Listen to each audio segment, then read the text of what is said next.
is the public record? Welcome to our civics lesson, episode 2.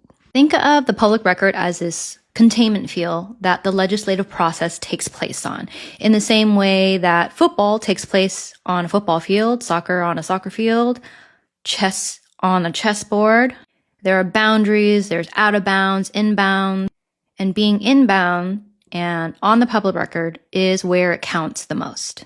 You know that constitutional saying that people have the right to petition their government for redress of their grievances?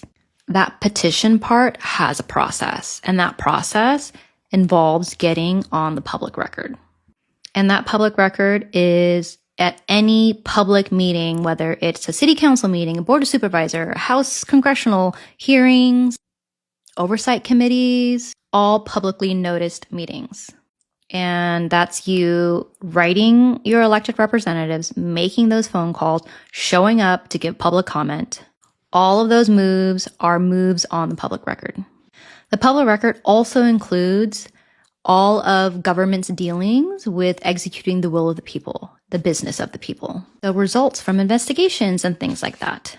So that's HR files, that's medical files, that's things that might be considered a threat to national security, that's ongoing investigation. So those things are not public record. But everything else, mostly everything else, is public record that you can request by writing a letter to your local officials. Check your state and local official rules for the process, but every state and locale should have a process.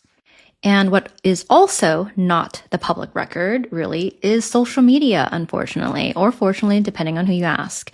So social media, marches and protests, they're great and important and a right for building awareness and sharing information and mobilizing people. You can think of them as the audience watching the game on the field. You know, their cheers and their reaction to what's happening on the field is definitely of influence, but they aren't technically a part of the game. They're outside watching.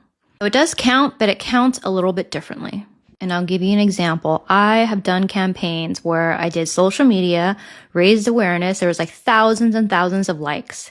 And those thousands and thousands of likes translated into 13 letters and 4 public comments. And I was told we don't have the votes, but when we showed up, the vote changed and it changed in our favor. So it is possible.